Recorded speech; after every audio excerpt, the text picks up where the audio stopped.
A short quiz. The very first words that Scripture records from the mouth of God in the book of Genesis are, "Let there be light." Gold star. Father mentioned last weekend that he and I have been talking about light almost incessantly for the last number of weeks. And we're going to do it again tonight. Because that's no coincidence that the first thing that the believers in the Old Testament, the first thing that they heard, that they understood, that they experienced from God, was that he began everything with light. And all of the references, we heard references in the Psalm tonight, in the first reading from the prophet Isaiah, again in the Gospel. It's always about bringing light into the darkness. And it starts from the very first verses of the book of Genesis. Consider it this way. The Olympics have begun. They've lit the torch. But what have they been doing for months upon months upon months before this? They've been carrying that torch through every country of the world that they could get through. It's all about carrying that torch. And they don't want the torch to ever go out. And as they go through a region, they pick special people to be the torch bearers for their country. And then that last torch bearer who lights the actual torch. How special that all is. And it is. It's beautiful to see. Congratulations. With baptism, each one of us has been selected as a torchbearer. What if all of that energy and time and beauty of carrying that Olympic torch replicated the same kind of energy and beauty of us carrying our torch into the world around us?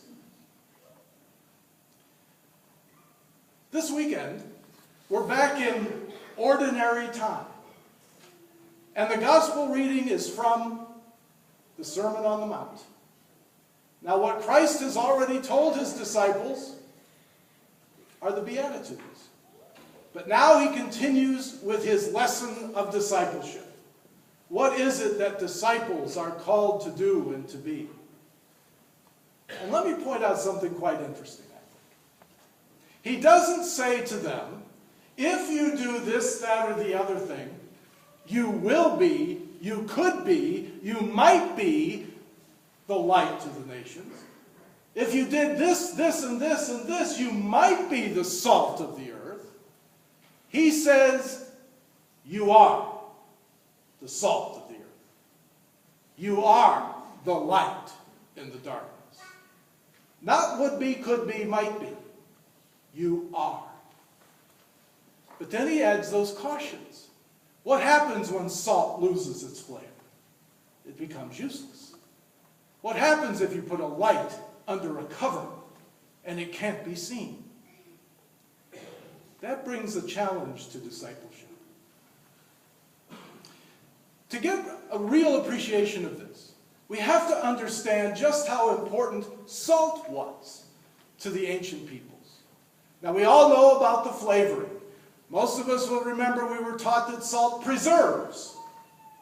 And so in those days before refrigeration, how important it was to have salt.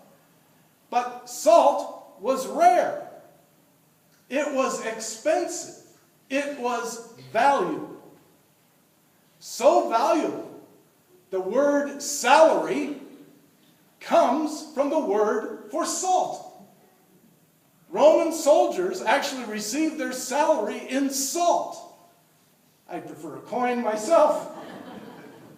But that's how valuable salt was. It forms the whole basis of that word salary.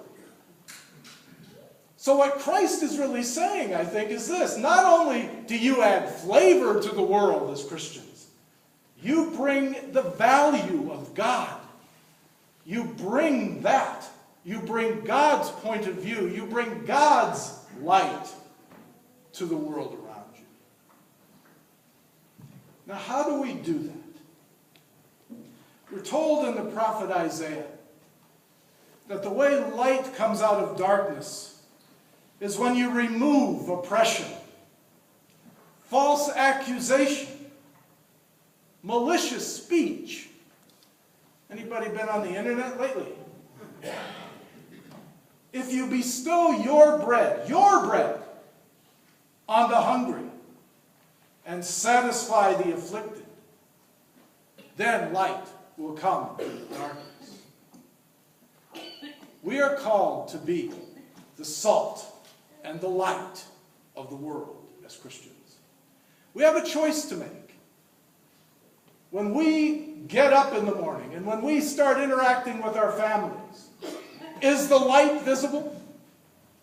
Or have we turned it off?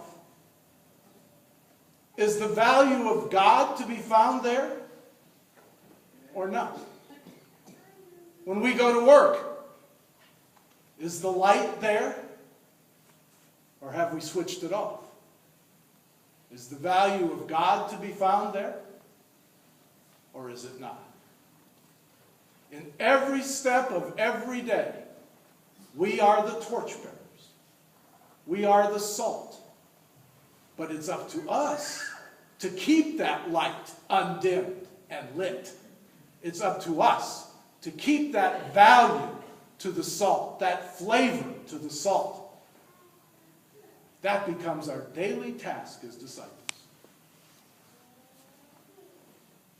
I want to close tonight with some very familiar words. 16th century saint, St. Teresa of Avila, and these famous words that she wrote so many years ago, applying to us today. Christ has no body but yours, no hands, no feet on earth but yours. Yours are the eyes with which he looks compassion on the world.